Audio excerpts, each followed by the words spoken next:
हिंदी की बिंदी चैनल में आप सभी का स्वागत है। आप देख रहे हैं हिंदी पाठ्यक्रम का व्यवहारिक व्याकरण। आज की वीडियो में आप पढ़ेंगे वाच्य, कृतवाच्य, कर्मवाच्य तथा भाववाच्य। प्रस्तुतकर्ता master Sunil Raj from CRS senior secondary school. तो प्रस्तुत है वाच्य। तो पहली बात करते हैं वाच्य या वॉइस होता क्या है।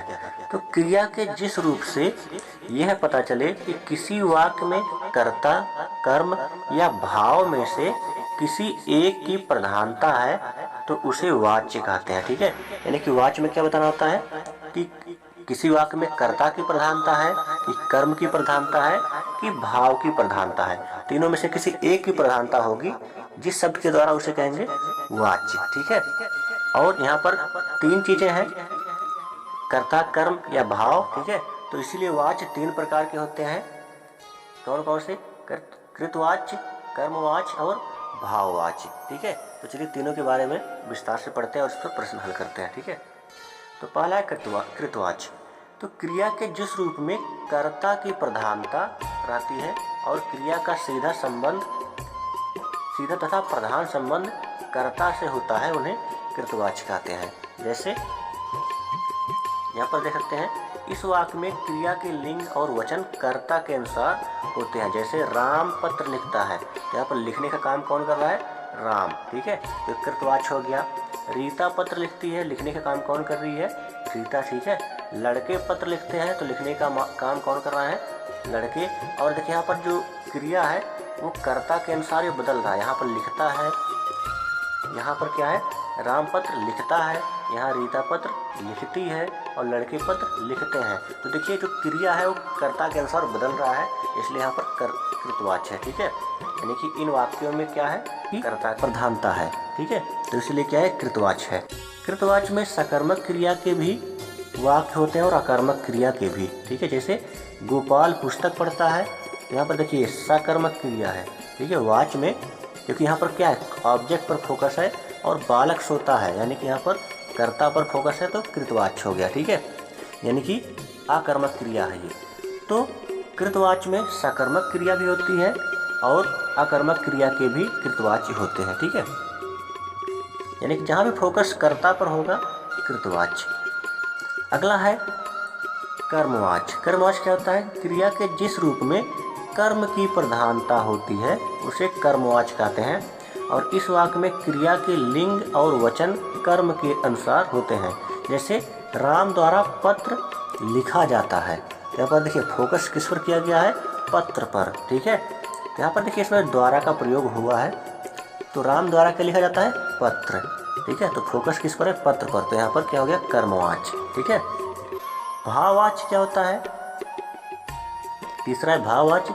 क्रिया के जिस रूप में भाव की प्रधानता होती है और क्रिया का सीधा संबंध भाव से होता है उसे भाववाचक कहते हैं। यह केवल अकर्मक क्रिया के ही वाक्य में प्रयुक्त होता है। ठीक है, जैसे मुझसे गाया नहीं जा सका। ठीक है, यहाँ पर देखिए भाव आ रहा है, गाना तो गाया ही नहीं। ठीक है, ना तो कर्ता पर फोकस है ना क्रिया पर फोकस है। फोकस इस बात पर है कि उस बेचारे से गाया ही नहीं गया, यानी कि यहाँ पर भाव की प्रधानता है।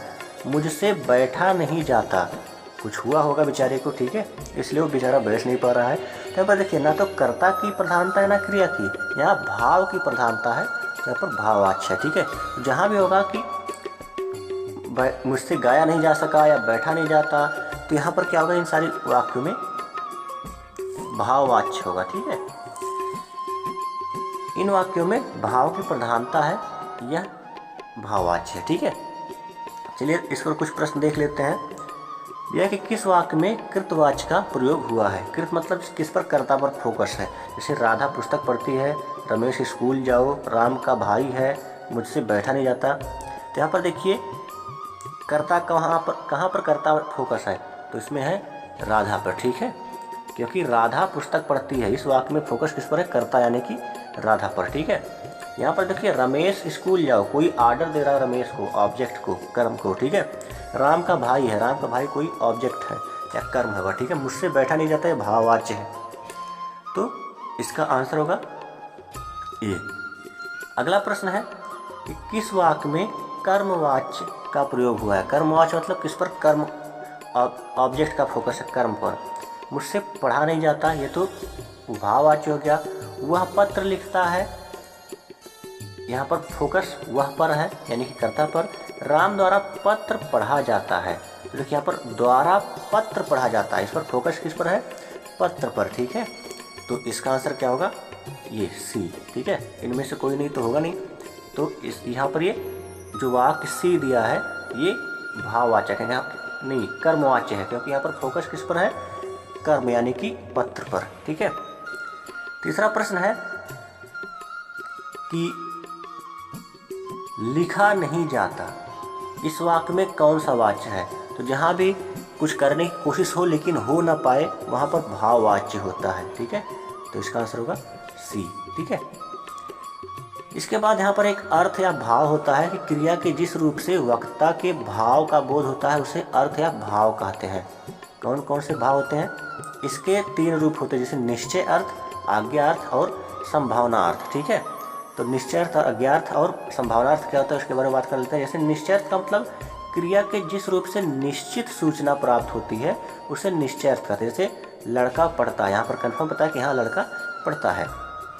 आज्ञा अर्थ क्या होता है कि क्रिया के जिस रूप से आज्ञा, उपेक्षा या प्रार्थना आदि का बोध होता है उसे आज्ञार्थ कहते हैं। जैसे रमेश पुस्तक पढ़ो, यहाँ पर आज्ञा दिया गया, ममता चाय ले आओ, यहाँ पर भी आज्ञा दिया गया। ठीक है, तो या फिर प्रार्थना भी किया जा सकता है कि भाई कुछ ले आओ। ठीक है, तो इस तरह से जहाँ भी आज्ञा, उपेक्षा या प्रार्थना का भाव हो उसे कहते हैं आज्ञार्थ भाव। ठीक है, तीसरा है संभावनार्थ। संभावनार्थ में क्या होता है, क्रिया के जिस रूप से अनुमान, इच्छा, कर्तव्य या आशीर्वाद आदि का बोध होता है उसे संभावनार्थ कहते हैं। जैसे शायद यह मुकुल का भाई है, यहाँ पर देखिए संभावना जताई जा रही है, शायद का प्रयोग किया गया है, जिसे कहेंगे संभावनार्थ। तो इस तरह से अर्थ या भाव जो होते हैं वो 3 प्रकार के होते हैं। ठीक है, इसे भी याद रखेंगे, इससे भी प्रश्न पूछे जाते हैं।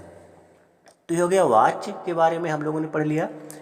अब हम लोग अगली क्लास में पढ़ेंगे काल के बारे में। तो चलिए मिलते हैं अगली क्लास में, तब तक के लिए नमस्कार।